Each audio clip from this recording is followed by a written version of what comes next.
Morning to all. My name is Kamini Sharma from Premchand Memorial Public School. Today I explain SST of class 6th. The name of the chapter is Growth of New Ideas. Let's start. Our first topic is the story of the Buddha.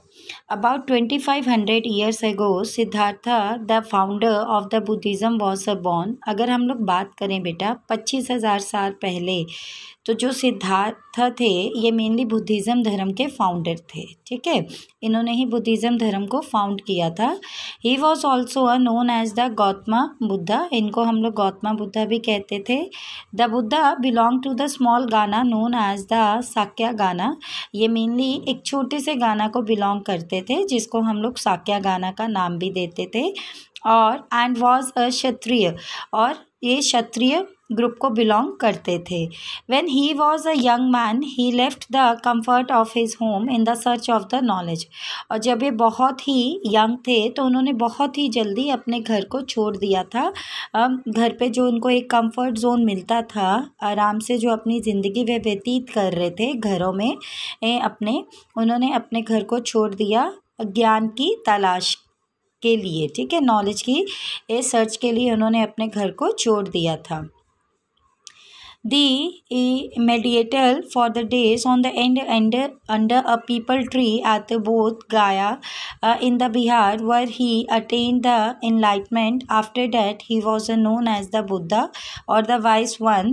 अब इन्होंने क्या किया था, ये mainly जो है कई दिनों तक इन्होंने एक पीपल का जो एक पेड़ था उसके नीचे बैठकर इन्होंने काफ़ी अंतर ध्यान किया था, जिसकी वजह से इनको बुद्धा का नाम भी दिया गया और ये काफ़ी ज़्यादा बुद्धिमान थे.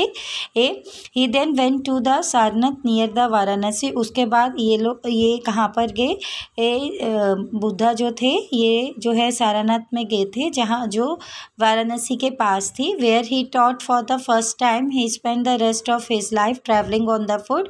जहाँ पर उन्होंने जो है सबसे पहले जो है ज्ञान प्रदान किया था, और इवन उन्होंने अपनी पूरी ज़िंदगी जो ट्रैवलिंग की है वो अपने पैरों पर चलकर की है. Going from place to place, एक जगह से दूसरी जगह जाकर लोगों को उन्होंने काफ़ी ज्ञान प्रदान किया. Till he passed away at Kushinara. ठीक है, जब तक वो यहाँ से जो है कुशनरी से पास्ड आउट ना हो गए. देन बुद्धा टीचिंग जो थी, इन्होंने मेनली किन सब्जेक्ट को पढ़ा था और इवन टीच किया था. The Buddha taught that life is a full of a suffering and unhappiness. इन्होंने मेनली बताया था जीवन से रिलेटेड कुछ बातों को कि जो ज़िंदगी है वो पूरी तरह से दुखदायक है और किसी भी तरह की खुशी नहीं है. Even if we get what we want we are not satisfied and want even a more. क्योंकि एक जो इंसान होता है उसकी जो ज़रूरतें हैं वो कभी भी ख़त्म नहीं होती. एक इंसान जब किसी चीज़ को चाहता है, अगर उसको वो मिल भी रही है उसके बावजूद भी, उन चीज़ों को मिलने के बावजूद भी वह उन चीज़ों से खुश नहीं है. तो इस तरह से जो बुद्धा थे उन्होंने ये कंसेप्ट को एक्सप्लेन किया था कि जो एक इंसान है वो थ्रस्ट है, मतलब प्यासा है. ठीक है, चीज़ों को लेकर उन्होंने इवन लोगों को ये बताया कि उनकी जो क्रेविंग है, भूख है, वो कभी भी ख़त्म नहीं होती. तो इस तरह से उन्होंने लोगों को समझाया कि एक इंसान को संतुष्ट होना चाहिए. इवन जैसा भी उनको जीवन मिला है उस जीवन में उनको संतुष्टि लानी चाहिए. चाहे वो जानवर हो, चाहे वो कोई दूसरा इंसान हो, हमें उनका आदर सम्मान करना चाहिए. और इस तरह से उन्होंने कई चीज़ों को लेकर ज्ञान वगैरह प्रदान किया. इवन उन्होंने जो है कुछ टर्म्स को भी एक्सप्लेन किया था, जैसे कर्मा के कंसेप्ट को एक्सप्लेन किया उन्होंने कि लाइक एक इंसान को, चाहे एक जानवर को लेकर या एक इंसान दूसरे इंसान को लेकर जो अपना व्यवहार व्यतीत कर रहे हैं वो उनका अच्छा रहना चाहिए. उनको अपने कर्म करते रहना चाहिए, चाहे अच्छे हैं या बुरा है, उसका इफ़ेक्ट बुरा हो रहा है या अच्छा हो रहा है, बस एक इंसान को अपने कर्म करते रहना चाहिए, जिससे इंसान को कल को कभी ना कभी उसका फल मिलेगा. आफ्टर डेट बुद्धिज़्म हमारा जो नेक्स्ट थे वो थे उपनिषद. उपनिषद का मीनिंग क्या था? अब उपनिषद जो थे ये मेनली अप्रोच करते थे, अप्रोचिंग था काफ़ी, और sitting near the text content in the Upanishad were the conversation between the teachers and the student. इसमें मेनली क्या था, उपनिषद में ये भी एक काफ़ी अप्रोचिंग सब्जेक्ट था, और इसमें हम ये कह सकते हैं इसमें जो टीचर थे और जो बच्चे थे वो आपस में एक दूसरे के साथ पूरी तरह बातें कर कर डिस्कस करते थे। तो जो मोस्टली उपनिषद थिंकर्स थे वो कौन थे, मेन थे, ठीक है। स्पेशली जो ब्राह्मण ग्रुप और राजस ग्रुप में आते थे वो मोस्टली उपनिषद थे। So there is a mention of the women thinkers such as the Gargi who was a famous for her learning and the participated in the debates held in a royal court. But कुछ womens भी थी जिन्होंने इसमें भाग इसमें आती थी। वो जो वीमेंस इनके अंदर आती थी वो भी काफ़ी अच्छे थिंकर्स थे। जैसे गार्गी का नाम दिया गया है, ये एक फेमस लर्निंग थिंकर थी जिसने पार्टिसिपेट किया था डिबेट में जो रॉयल कोर्ट में हेल्ड हुई थी। Then many of the ideas of the Upanishad were later developed by the famous thinker Shankaracharya. उपनिषद के बारे में एक लेटेस्ट थिंकर थे जो अपने विचार आदान प्रदान करते थे उपनिषद को लेकर, शंकराचार्य। उन्होंने भी बाद में बहुत सारी चीज़ें उपनिषद के बारे में बताई। आफ्टर दैट जैनिज़्म था। जैनिज़्म मेनली क्या है, the last in the 24 तीर्थांकरा of the Jains were the Vardhamana Mahavira. He was a Kshatriya prince of the Liquids, a group that was a part of the Veggie Sangha.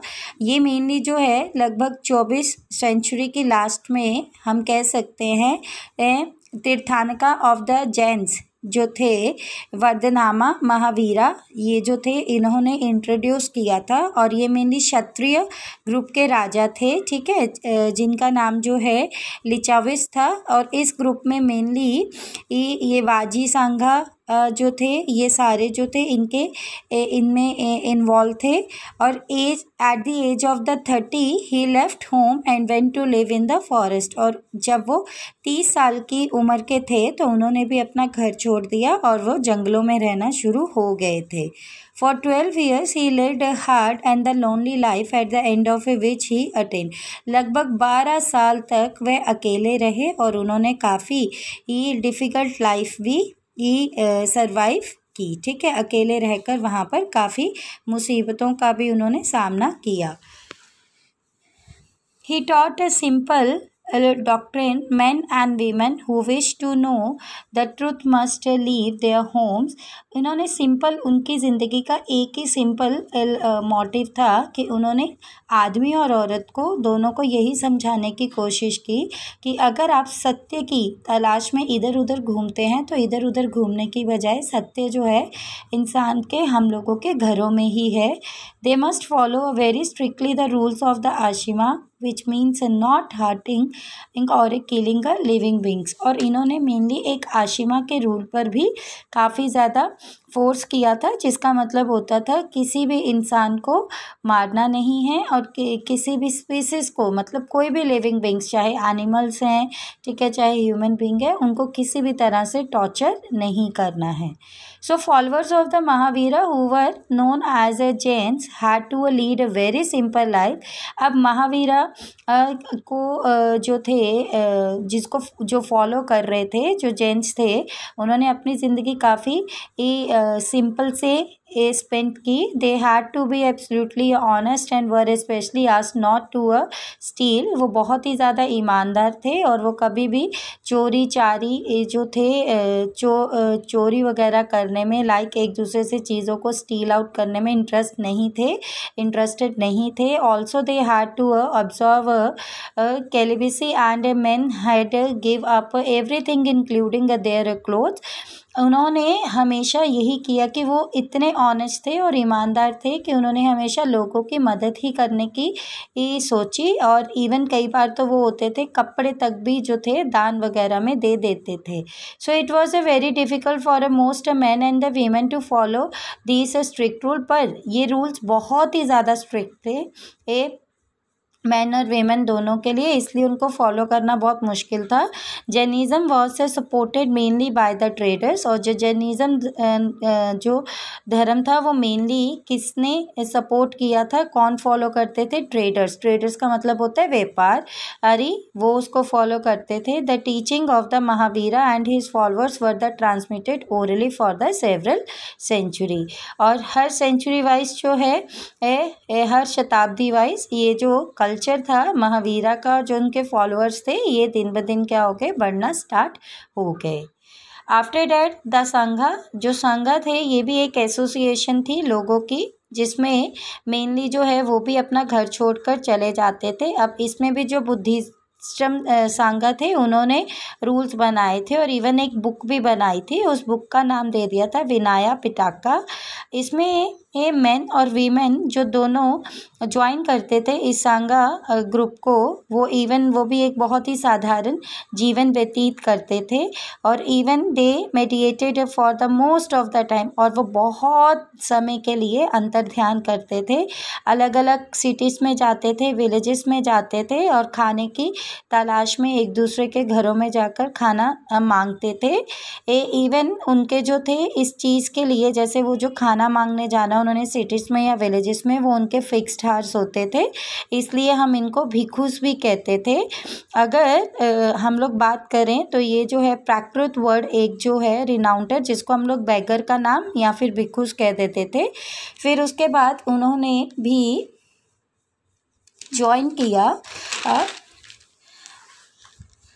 सांगा में, जिसमें mainly कौन कौन सी communities आ रही थी, like जैसे ब्राह्मण हो गए, क्षत्रिय हो गए, मर्चेंट हो गए, लेबरर्स हो गए, बार्बर्स हो गए, ये जो है सभी स्लेव्स हो गए, काउटर्सन्स हो गए, ये सब इस कैटेगरी में आते थे।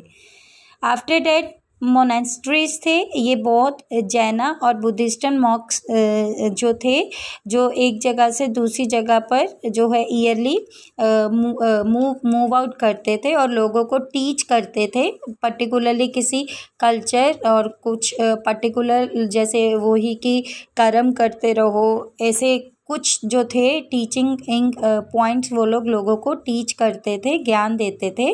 The only time they stayed in a one place was a timing the many season when it was a very difficult to travel, और ये एक जगह पर तभी वहाँ पर ज़्यादा देर तक रहते थे जब वहाँ पर कोई भी ट्रांसपोर्टेशन वगैरह, इवन ट्रांसपोर्टेशन का तो कंसेप्ट ही नहीं है क्योंकि ये लोग पैदल ही जाते थे। तो जब उनको ऐसा लगता था कि कुछ क्लाइमेटिक सीज़न में प्रॉब्लम आ रहा है, क्लाइमेटिक जैसे रेनी हो रही है बहुत ज़्यादा, तो वो काफ़ी देर तक वहीं पर ही रहते थे।